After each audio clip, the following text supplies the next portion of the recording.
வணக்கம். என் குருநாதர் எழுத்து சித்தர் பாலகுமார சார் அவர்களை வணங்கிவிட்டு பேசத் தொடங்குகிறேன். நான் உங்கள் ராம்ஜி.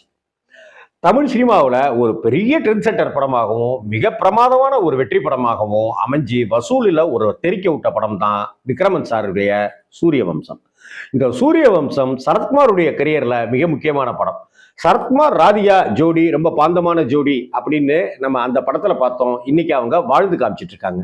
இது மாதிரி பல விஷயங்கள் கொண்ட படம் தான் சூரிய வம்சம். இந்த சூரிய வம்சம் படத்துல பல காட்சிகள் ரொம்ப பிரமாதமானு அடுக்கிக்கிட்டே வந்திருப்பார் விக்ரமன் சார். இதுல இந்த படம் நமக்கு ஜெயிச்சதுக்கு காரணம், இந்த படம் நமக்கு கனெக்ட் ஆனதுக்கு காரணம் அப்படிங்கிறதுக்கு பல விஷயங்கள் பண்ணியிருப்பார் Vikraman sir. As a script writer, dialogue writer, director அப்படிங்கிற முறையில் அவர் விக்ரமன் சாரெல்லாம் நம்ம மிஸ் பண்ணிட்டு இருக்கிறோம். இன்னைக்கெல்லாம் அவர் படம் பண்ணணும், பாசிட்டிவ் எனர்ஜி கொடுக்கறதுல மண்ணு அவர். அப்படிப்பட்ட ஒரு சூழ்நிலையில அந்த படம் ஏன் சக்சஸ் ஆகுது? விக்ரமன் சாருடைய படங்கள் ஏன் சக்சஸ் ஆகுது? ஏன் ரிப்பீட்டட் ஆடியன்ஸ் வராங்க? இன்னைக்கு டிவியில போட்டாலும் எல்லாரும் உட்கார்ந்து ஆன்னு பார்த்துட்டு இருப்போம் சூரிய வம்சம் திரைப்படத்தை, வானத்தை போல திரைப்படத்தை அப்படின்னு வரிசையா விக்ரமன் சாருடைய படங்களை. சரி, சூரிய வம்சம் படத்துக்கு என்ன காரணம் அப்படின்னாக்க பல காரணங்கள் இருக்கு. அந்த காரணங்களையெல்லாம் விட்டுட்டு ஒரு சின்ன காரணத்தை நான் சொல்றேன் பாருங்க. நான் ஃபீல் பண்ணின விஷயம் அது. உப்மா. இந்த உப்மாவா அப்படின்னு நம்ம வீட்டிலலாம் முகம் சுளிப்போம். சரி, இட்லி உப்மா அதை எப்படி ஃபீல் பண்ணுவோம் பாருங்க. நம்ம நிறைய வீடுகளில் முதல் நாள் ஒருவேளை சாப்பிட்றதுக்கு இல்லாம வேணான்னு சொல்லி மிஞ்சிருச்சு, இவங்கெல்லாம் நிறைய சாப்பிடுவாங்கன்னு ஒரு 10 இட்லி வச்சிருந்தோம், 15 20 இட்லி வச்சிருந்தோம், அதுல 10 இட்லி தான் சாப்பிட்டாங்க, 10 இட்லி மிஞ்சிருச்சு அப்படின்னு இருக்கிறத உப்மாவா பண்ணி அடுத்த நாள் வெங்காயம் எங்கெல்லாம் போட்டு கடுகெல்லாம் தாளிச்சு சாப்பிட்றது, சர்க்கரையை தொட்டுட்டு சாப்பிட்றதுங்கிறது நம்ம எல்லார் வீடுகளையும் நடந்துட்டு இருக்கிற ஒரு வழக்கம். எங்க இட்லி உப்புமா சாப்பிட்டவங்க எல்லாம் கை தூக்குங்க அப்படின்னு சொன்னாக்க நீங்களே கை தூக்கிங்க. இந்த ஒரு அட்டகாசமான ஒரு மிடில் கிளாஸினுடைய வீட்டில் இருக்கிற ஒரு விஷயத்தை காட்சிப்படுத்தியிருப்பார் விக்ரமன் சார். கதைப்படி சரத்குமாருடைய பையன் சரத்குமார் தேவயானிய பெரிய பணக்கார வீட்டு தேவயானிய காதலிச்சு கல்யாணம் பண்ணிக்கக்கூடிய ஒரு சூழ்நிலை ஒன்று உருவாகும். தேவயானி அப்படி உயிராக காதலிக்க ஆரம்பிச்சிருவாங்க. இப்படி இந்த பக்கம் அப்பா சரத்குமார் எதிர்ப்பாரு, அந்த பக்கம் ஜெய்கணேஷ் சத்யபிரியா அப்படிங்கிறவங்களுடைய எதிர்ப்பு தேவயானியோட அப்பா அம்மா. இதை தாண்டி அவங்க திருமணம் செஞ்சுக்குவாங்க. 2 வீடுமே அவங்கள ஏத்துக்காது அப்படின்னு இருக்கிற சூழ்நிலையில கல்யாணம் பண்ணிக்குவாங்க. கல்யாணம் பண்ணிக்கிட்டு ஒரு வீட்டில் குடியிருப்பாங்க. மணிவண்ணன் சார் எனக்கு இருக்கிற வீட்டில் நீ குடியிருந்துக்க அப்படின்னு சொல்லிப்பா. அப்படி குடியிருப்பாங்க. அப்படி குடியிருக்கிற அந்த வீட்டுக்கு ஒரு நாள் ஜெய்கணேஷ் வருவார்.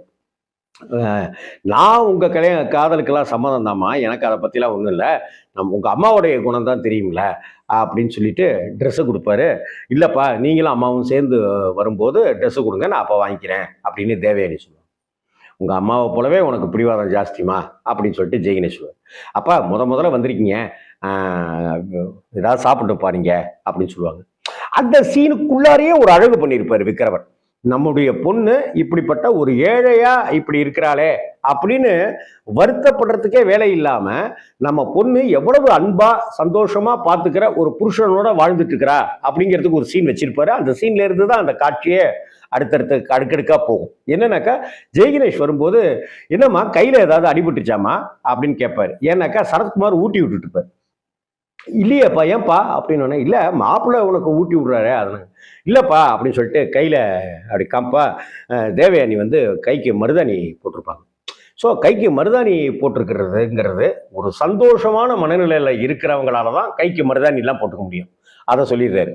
அப்படி கைக்கு மருதாணி போட்டுட்டு இருக்கிறதுனால அவங்களால சாப்பிட முடியாதுங்கிறதுனால கணவர் ஊட்டி விடுறாரு அப்படிங்கிற காட்சியும் வச்சிடுறாரு. 3வது வீட்டுக்கு வந்திருக்கும் போது இது மாதிரி ஏதாவது சாப்பிட்றதுக்கு தரப்பா இருங்கப்பா அப்படின்னு சொல்லிட்டு போய் பார்த்தாக்க ஒன்றுமே இருக்காது. வீட்டில் இட்லி மட்டும்தான் இருக்கும்.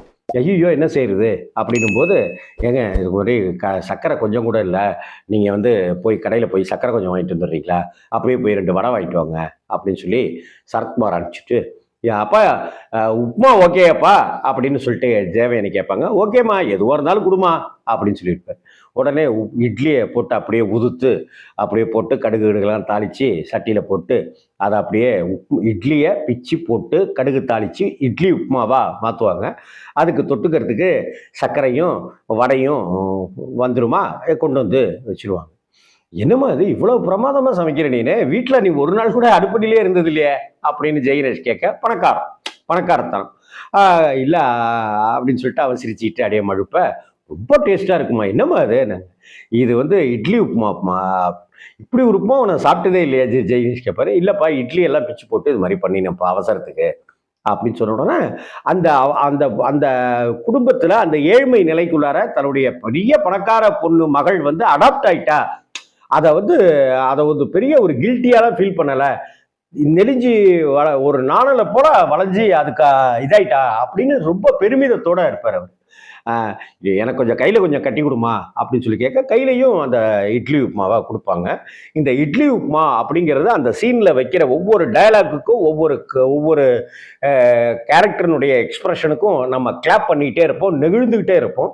இதை அடுத்து இந்த சீன் அப்படியே விட்டுருவாரா விக்ரமன் சார்னாக்கா கிடையாது.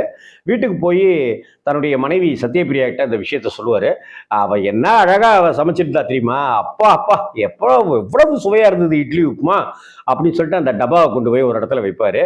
எனக்கு அதெல்லாம் ஒண்ணு வேணாம், இதை போய் நான் திங்க மாட்டேன், அப்படியாக்கும் இப்படியாக்கா, நீங்க அங்க போய் போனதே தப்பு, அங்க போய் தின்னதே தப்பு, இதை வேற நீங்க எடுத்துட்டு வேற வந்திருக்கீங்களா, அப்படியாக்கும் இப்படியாக்குன்ட்டு தன்னுடைய கணவர்கிட்ட சொல்லும்போது, ஸோ இந்த கேரக்டரே வந்து இப்படித்தான் வில்லித்தனமாவே இருக்கும் போல இருக்கு, மகள் மேல பிரியமே இல்லாதவளா இருக்கும் போல இருக்கு அப்படின்னு நினைச்சிட்டு இருக்கிறத உடைக்கணுங்கிறதுக்காக அந்த சீன் வச்சிருப்பாரு விக்ரமன் சார். அப்ப பார்த்தாக்கா அன்னைக்கு நைட் என்னடானாக்க, அப்ப யாருக்கும் தெரியாம போய் அந்த டப்பாவை திறந்து இட்லி உப்புமா அவுக்குன்னு சத்யபிரியா சாப்பிட்ற ஒரு சீன் வச்சிருப்பாரு. அப்படி சாப்பிடும்போது விக்கல் எடுக்கும், விக்கல் எடுக்கும்போது தண்ணியை கொண்டு வந்து ஜெயினேஷ் கொடுப்பாரு. அது காமெடியாகவும் அந்த சீனை மாற்றிருப்பாரு, சென்டிமெண்ட்டாகவும் அதை பார்க்கலாம். ரொம்ப ஃபீலிங்கான, அதாவது சத்யபிரியா கதாபாத்திரம் வில்லியான கதாபாத்திரம் இல்லை, அவங்களும் ஒரு மகளுடைய நல்லா இருக்கணும் அப்படின்னு வளர்ச்சிக்காக நினைக்கிறவங்க தான் அப்படிங்கிறத அந்த இடத்துல கோடிட்டு காமிக்கிற மாதிரியாகவும் காட்சிப்படுத்தியிருப்பாரு விக்ரமன் சார். ஒரே கல்லுல 3 மாங்கான்னு சொல்ற மாதிரி இது ஒரே உப்புமாவுல 3-4 விஷயங்களை கொண்டு வந்து அடைச்சி வச்சிருப்பாரு. அதுதான் விக்ரமனிசம், அதுதான் விக்ரமன் சாருடைய ஒரு அட்டகாசமான வெற்றி. ஏன் அவருடைய படங்கள்லாம் இன்னைக்கும் கொண்டாடப்படுதுனாக்கா அந்த யதார்த்தத்தை மீறி ஒருபோதும் விக்ரமன் சார் காட்சி வச்சதாவே எனக்கு தெரியல. அப்படிப்பட்ட சூரிய வம்சம் படத்துல அந்த வெற்றிக்கு பல விஷயங்கள் இருந்தாலும் கூட இந்த இட்லி உப்புமாவை கொஞ்சம் எடுத்து சுவைச்சு பார்ப்போமே அப்படின்றதுக்காகத்தான் அந்த சீன் எடுத்தேன் நான். அந்த இட்லி உப்புமா காட்சி உங்களுக்கும் பிடிச்சிருக்கு இல்லை, நானும் எங்கள் வீட்டில் நிறைய தடவை இட்லி உப்புமா சாப்பிட்ருக்கேன் அப்படின்னு சொன்னாக்க நீங்கள் கமெண்ட் பாக்ஸில் பதிவிடுங்க. இன்னொரு இட்லி உப்புமாவோடையோ அல்லது உப்புமாவோடையோ அல்லது கேசரியோடையோ உங்களை சந்திக்கிறேன். வணக்கம்.